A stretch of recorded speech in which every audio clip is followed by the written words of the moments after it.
Hi dear friends, this is your Gallant IAS and welcome to another session of Jordan series. So today we are going to discuss about a very important topic, that is classification of soil. So one of the specialty of this topic is lots of sources are available to study, but you should have an idea about what are fundamentals regarding this particular topic. Yes, definitely more contents will help you, but ensure that you are okay with the basics of fundamentals. So we know that for strengthening our basics, NCERT is must. So here we are going to discuss this particular topic purely from the NCERT. So at least you have this much of content in your mind from this topic. So get into the discussion. So on the basis of genesis, colors, composition and location, the soils of India have been classified into alluvial soils, black soils, red and yellow soils, laterite soils, arid soils, saline soils, peaty soils and forest soils. So please make a note on this classification. So let's discuss one by one.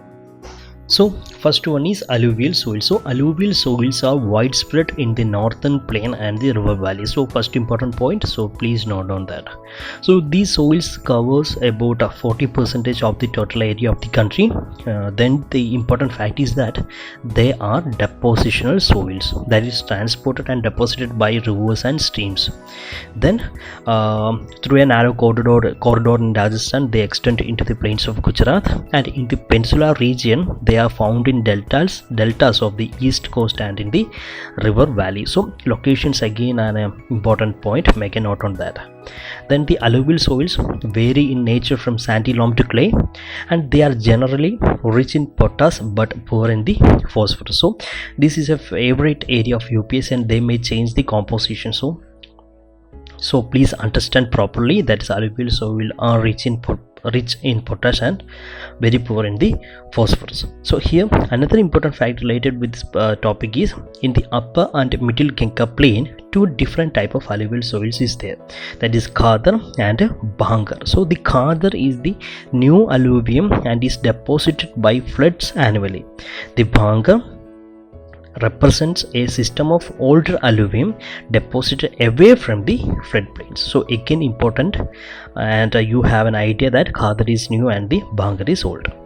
Then the color of the alluvial soils varies from the light grey to ash grey, and its shades depend on the depth of the deposition, the texture of the material and the time taken for attaining the maturity. And also the alluvial soils are intensively cultivated. So this is all about the alluvial soil. Then the next one is the black soil. So the black soil, so if we check the location of this, the black soil covers most of the Deccan Plateau, that is part of Maharashtra, Madhya Pradesh, Gujarat, Andhra Pradesh and some part of Tamil Nadu. And in the upper reaches of the Godavari and the Krishna and the northwestern part of the Deccan Plateau, the black soil is very deep. These soils are also known as the Reger soil or the black cotton soil. So please note down that Reger soil or black cotton soil is nothing but it is simply the black soil. Next interesting fact is that during the dry seasons, these soils develop wide cracks. Thus there occurs a kind of self-plowing. So because of the character of slow absorption and loss of moisture, the black soil retains the moisture for a very long time, which helps the crops, especially the rain-fed ones, to sustain even during the dry season. So very important content. So please make a note on that, because the characteristics of particular soil is a favorite area of UPSC, and it is clearly visible from the previous year question papers. Then the next important fact is that chemically the black soil are rich in lime, iron, magnesium and aluminum, and also they contain the potash, but they lacks in phosphorus, nitrogen and also the organic matters. So note down this particular thing, never mug up, because these are your fundamentals and also from the NCERT, so you can imagine the importance. Then the color of the soil ranges from deep black to grey. So next one is the red soil. So the red soil develops on crystalline igneous rocks in area of low rainfall in the eastern and the southern part of the Deccan Plateau. So The yellow and red soils are also found in the part of Odisha and Chhattisgarh and in the southern part of the middle Ganga plain. So the reddish color is due to the wide diffusion of iron in crystalline and metamorphic rocks, and it looks yellow when it occurs in a hydrate form. So this is important, note on that. Then they are generally poor in nitrogen, phosphorus and humus. So this is about the red soil, and next one is the laterite soil. So the laterite soil develop in areas with high temperature and high rainfall, and with the intense leaching by tropical rains, the lime and silica are leached away, and soil rich in iron oxide and aluminum compound are left behind. So humus content of the soil is removed fast by the bacteria, and a very important fact is that these soils are poor in organic matter, nitrogen, phosphate and calcium, but the iron oxide and potash are in excess, which means laterites are not suitable for cultivation. However, application of fertilizers is required for making the soil fertile for cultivation.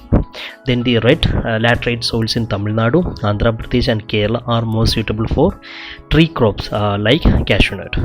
Next important utility factor is that the laterite soils are widely cut as bricks for the use in house construction. So the laterite soils are commonly found in Karnataka, Kerala, Tamil Nadu, Madhya Pradesh and the hilly areas of Odisha and Assam. So this is all about the laterite soil. The next one is the aride soil. So the aride soil ranges from the red to brown in color. They are generally sandy in structure and saline in nature. So due to the dry climate, high temperature and accelerated evaporation, they lack moisture and humus. Then the composition of this particular soil is nitrogen is insufficient and the phosphate content is normal. Then the lower horizon of the soil are occupied by conker layers because of the increasing calcium content downwards. So the conker layer formation in the bottom horizon restricts the infiltration of water. Then when we looking for its location, the aride soils are characteristically developed in the western Rajasthan and the other parts. So this is all about the aride soil. The next one is the saline soil. So the composition of this particular type is it contains a larger proportion of sodium, potassium and magnesium, but they lack in nitrogen and calcium. Next important fact is that the saline soil infertile and do not support any vegetative growth. It contains salt mainly because of dry climate and poor drainage. These are the basics of the saline soil. Then when we looking for its location, mainly they occur in the arid and semi-arid regions and in waterlogged and swampy areas. And also the saline soils are more widespread in western Gujarat, deltas of eastern coast and in Sundarban areas of West Bengal. So the seawater intrusion in the deltas promote the occurrence of saline soil. So in the areas of intensive cultivation with excessive use of irrigation, especially in the areas of green revolution, the fertile alluvial soils are becoming saline. So the excessive irrigation with a dry climatic condition promotes the deposition of salt on the top layer of the soil. So in such areas, the farmers are advised to add gypsum to solve the problem of salinity in the soil. So please note down that, because UPSC may give this as a statement in 2 or 3 statement questions. So have an idea about this concept. So the next one is the peaty soil. So the peaty soils, so they are found in the areas of heavy rainfall and high humidity, where there is a good growth of vegetation. Thus large quantity of dead organic matter accumulates in this area, and this gives a rich in humus and organic content to the soil. So the organic matters in these soils may go even up to 40 to 50%. So these soils are normally heavy and black in color. Next, the peaty soils majorly found in the northern part of Bihar, southern part of Uttarakhand and the coastal areas of West Bengal, Odisha and the Tamil Nadu. Then the last one is the forest soil. So simply the forest soils are formed in the forest area where the sufficient rainfall is available. So the soils varies in structure and texture depending on the mountain environment where they are formed. So in the snowbound areas of the Himalayas, they experience denudation and are acidic with low humus content. So very important, note down that. Then the soil found in the lower valleys are fertile in nature. So these are the fundamentals regarding the classification of soil. So at least you study this before going to an exam from this topic. So as I said, there are lots of informations are available, but you should know that NCERT is the base for your preparation. So never ever mug up anything mentioned in the NCERT. So this is all about this particular topic. So before going to an end, let's discuss a model question. Consider the following statement. So statement number 1 is Bhangar is the new alluvium and is deposited by floods annually, and the Khadar represents a system of older alluvium deposited away from the floodplains. Okay, the second statement is black soils are rich in lime, iron, magnesium and phosphorus. So which of the statement given above is or are correct? Here the answer is option D, that is both are wrong, because in the first statement the characteristics of Bhangar and the Khadar simply reversed. So actually the Khadar is the new alluvium and the Bhangar is the older alluvium.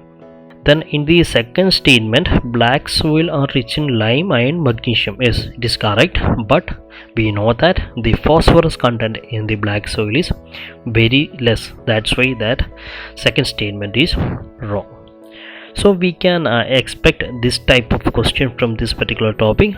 So this is for today to jot down, and keep supporting us, and thanks for watching.